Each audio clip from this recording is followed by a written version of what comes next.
I've just actually come out of a lovely meeting that I had with a group of people from all over the world. You probably heard me talk before about the iHeart Wellbeing and Resilience training that we launched in Spain last year for young ones from the age of 9 up to 18. And what's been really lovely recently is so we run to get people to start to look at the fact that they've got that well-being and resilience built into them naturally. So we did pilots in the schools and the international schools. But what's happened over lockdown, which has been really cool, is actually had a chance to revamp programs and look at everything differently.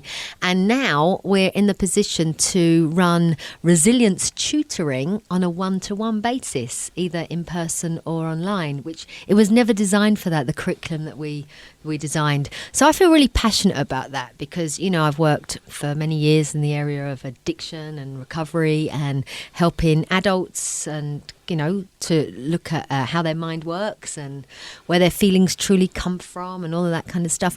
But I'm passionate about why are we waiting until people end up in therapy rooms, in hospitals, in divorce courts, in prisons, in trouble, basically. Why are we waiting until we start talking about how the mind works and how resilient we are and how powerful we are. And it's just a fantastic thing to understand how our psychological system works, because when we understand a system, it can work for us and it's not so scary when it goes a little bit off track. So for me, anything that's to do with the young ones, and seeing that we've got there, so small groups, like groups of 3, 4 or 5. And what's really beautiful as well is that, and I do this on all of my retreats, but I always sponsor a place on any retreat or group that I do. So that means that, there are people who are paying, who will pay for it. And it's a great price because we've created what we call, it's like a create a resilient family. So the kiddies get to do a one-to-one with somebody like me or a small group, like of 3, 4 or 5 children, so you really get value for 10 sessions. But then there's an online course that the parents get as well as part of the deal.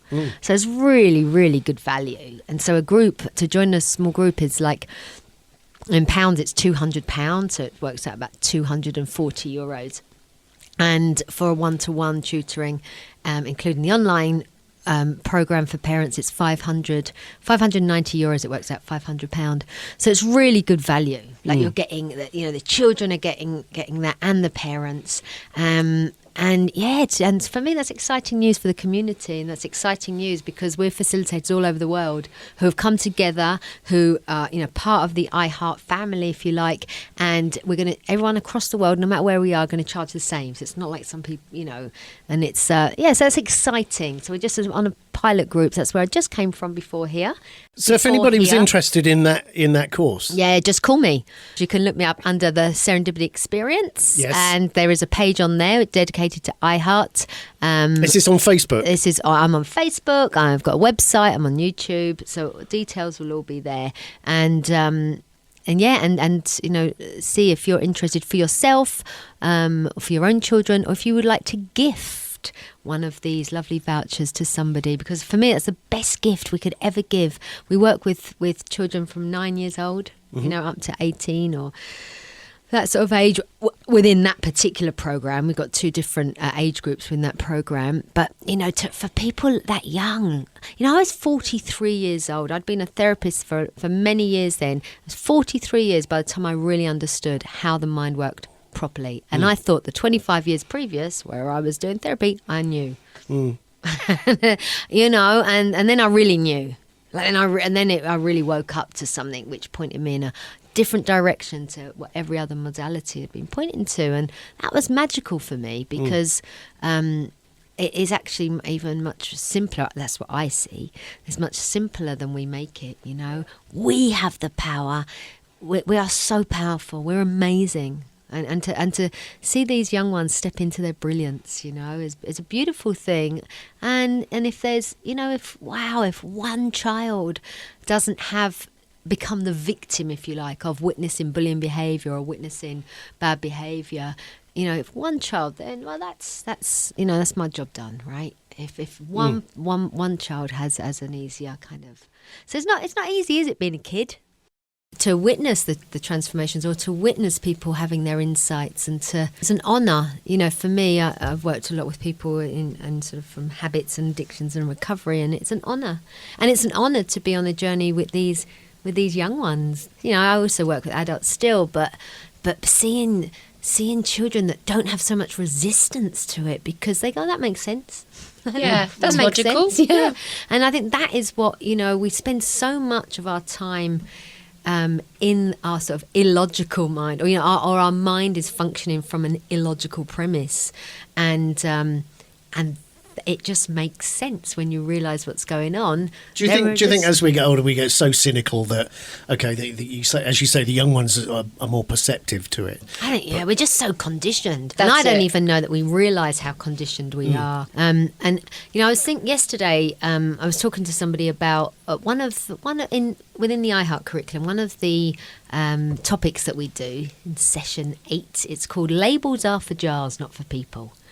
And it's really nice, and we talk about, it's like labels are helpful for some things. We talk about it like if you want to buy pickles and not strawberry jam, it's kind of helpful to know what you're buying. But how we label ourselves, and how we label others, and how others label us, and talking about, like you said, what premise are we coming from when we're in our labelling mood? Because that's going to have, if we're in our sort of, we're on track, in our logical, high vibe, whatever you want to call it, when we're coming from our well-being, when we're coming from that place, we label things very differently.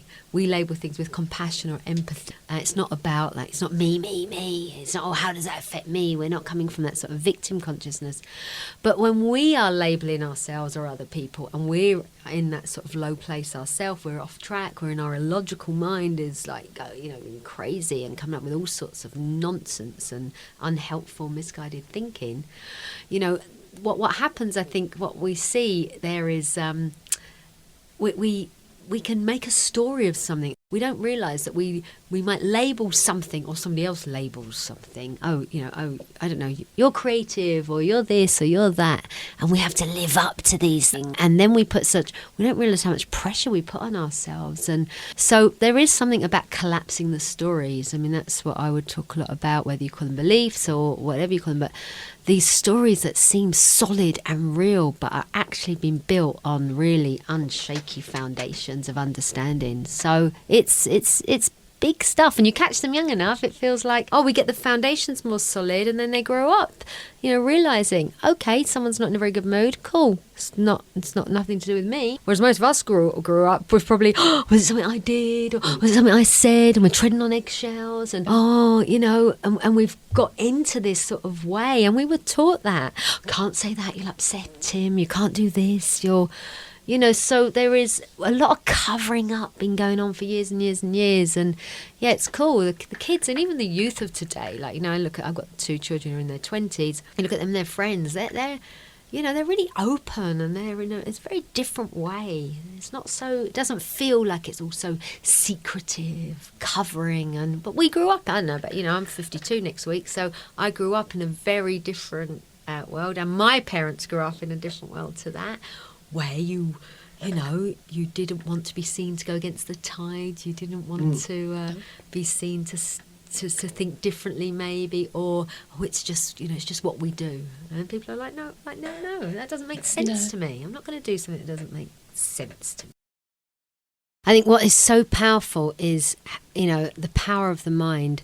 We have this amazing gift, and I would say most of us don't understand how it works. And even when you do get a glimpse of how it works, so that's all I say that I have, there's so much more. So it never stops. And I love that. You see, you still have, I still have, I'm very lucky because I've got coaches on tap, great support groups, and there's so much more to learn. And for me, I like the thing that we're not. I speak for myself. I don't profess to be any expert. I don't think the world needs any more experts. We just need each other. We just need to understand how we work, and we need to understand that we are love. And when I used to be an admissions manager and head of clinic at a rehab, and the first thing that I would say when people came in were, "You're no different to me. You're just looking for love. But you've been looking for it in all the wrong places." And and the power of love. And for me, that is the energy of life, right? Is love, and it shows up in many different ways. We could talk about that. We could talk about love for many hours. But, you know, how powerful our mind is, that our actual psychology, you know, our psychological system comes before our physiological system, before our chemistry, before our biology. When we see the power of it there, on top of that, we start with that anything can be created in the body, you know, illness and disease. And it's like, wow, and it all starts way back, you know. Everything starts with a thought. I mean, that's the power of thought. That's why it's, you know, that's what Sydney Banks was pointing to. It's like we live in a thought-created reality. And I don't know that we realise that. Like a fish is born into water, we're born into thought. So we've never questioned it because it's invisible. And it runs the show, and it's so powerful that it just makes sense to kind of understand a bit more about it, and then we get to play with it, and I like that. I like that we can have full-on experiences, good, bad, and ugly, if we understand how they work, you know. And I think you just bounce back quicker. Everything that you've learned, and I love that when we go through our own stories, and that leads us down paths, and we have some sort of transformation, and it just makes sense. We want to help others, because once you've had that revelation for yourself, or you've had that realization, it's our natural thing when we're in our innate well-being is to share, is to be kind, is to pay it forward, is to help. That is who we are, our true nature. And that is not the behaviour that is being displayed in the world today. So it's like we've gone way off track somewhere. And then, you've got people who are just trying to, bring people back, you know, in whatever little way. One little kid here, or a couple there, or a family here. And suddenly, you know, who doesn't want to be on track? Who doesn't want to be sitting in their well-being? I don't know. Who chooses to be so off the wall?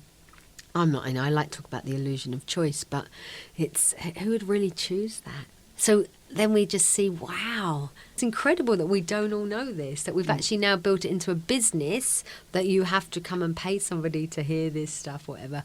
But that's not true, because there is so much. Everybody that I know that works in the field that I know, or, you know, has free stuff. There's stuff on videos, there's always stuff on YouTube. So it's out there, but there's a resistance to it also. Your contact details again? I have a website, The Serendipity Experience. I have a YouTube channel, The Serendipity Experience, and it's all The Serendipity Experience. Right. Yeah.